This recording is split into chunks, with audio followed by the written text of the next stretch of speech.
We talking about whatever that's on your mind. Speak your mind, don't be shy. This is your time to shine. It is against God's own law for a spirit to exist in this realm without a body. There go the reason why God, in the form of Jesus, had to go through the birthing process in order to be here. Otherwise, he would have been breaking his own law. That's why spirits without bodies are called demons, because they're breaking that spiritual law as established by the Creator. If that makes any sense. Yeah, I can get that perspective on that, because when you said that, I thought of these two things. Is that one, keep it in on the spiritual side, and according to the Bible, those supposed angels that came to give the word of God, like for instance, I forget which angel it was, but the one who told, is it David's mom that or David's parent or father that they're going to be with child? Who was the one who, when they said that the angel struck them to be a mute until the birth of their no, that was child. That was not David and Mary. That was oh gosh. Well, you know who I'm talking about. Yeah. But okay. The angels, the most prominent angels, were Michael and Gabriel. Mm-hmm. I think Gabriel was actually a warring angel. But that's another thing. Oh, my bad to cut you up, but no. I'm just trying to, because I gotta shift my mind to spiritual mode because I was somewhere else. Well, I didn't want it to go too depth into this. I just we're making a rebuttal of what you just made a statement on. Even the angels that supposedly destroyed the city, who if you turn back, you turn into a pillar of salt. Those right. they were supposedly existing in this planing in order for them to do that, right? Who did they have a body? Well, the two. Okay, I'm getting the stories confused. The two angels that came to. There were two angels that came. Yes, it was something. You know what? I think they did have a body. I think they did have a body because they invited them in. Yep. And the people of the city of the city, the men of the town, young and old, they talked about how they came to that home, and they were talking about it. Remember the guy said to them, "I'll give you my daughter. She's here. She's untouched. Mm-hmm. Never been touched by a man." That little nigga lied. Mm-hmm. And they refused the daughters because they were more interested in the men. Mm-hmm. So those were two angels, and they were in, they didn't have bodies because I said. I recall it now. Yeah, I do recall it. And they still took them daughters, by the way. Yeah.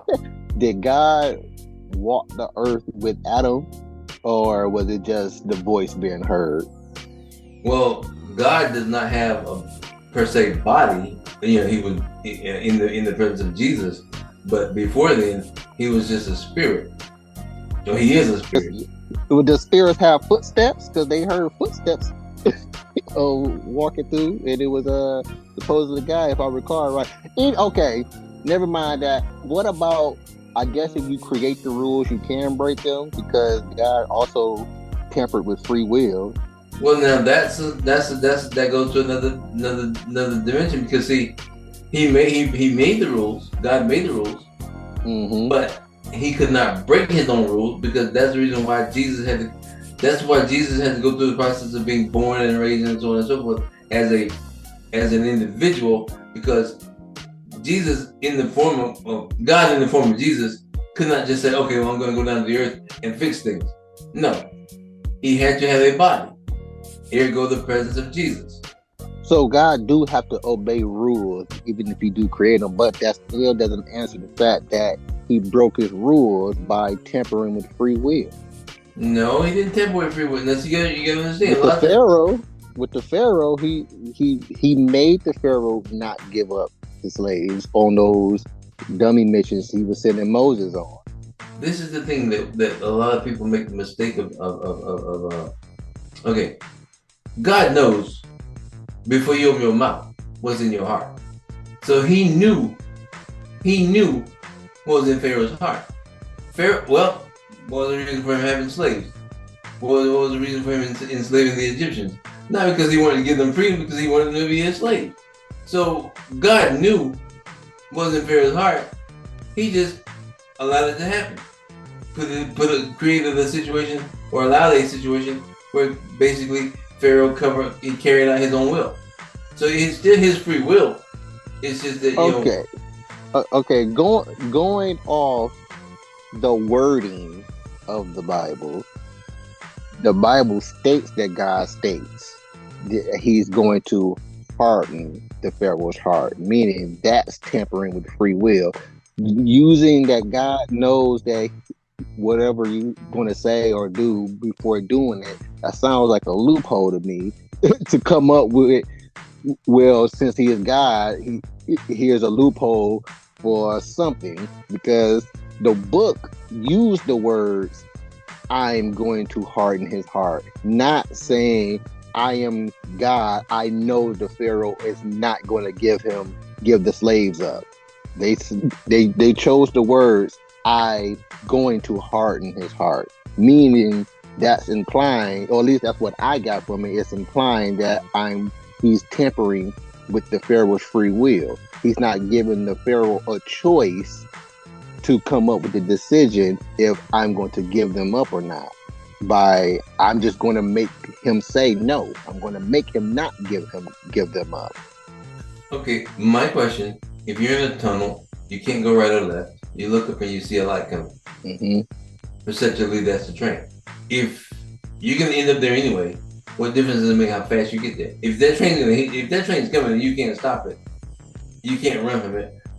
So the end result is you're gonna end up dead.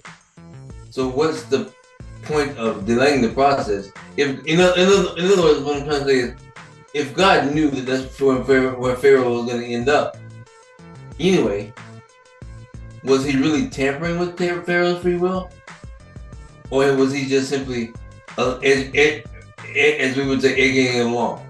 Well, that's still tampering, though. Going off the wording of what I read word for word, that's why I state what I stated. But going off what you just said, it's kind of like what they say, an accomplice.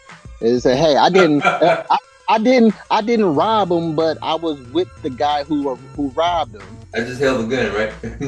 Exactly. I was accomplice. So, I guess, and essentially, God has gone off that definition, or going off that what you just said, that perception. I'm now perceiving it as the same thing as what the devil was doing to Jesus about jumping off this mountain.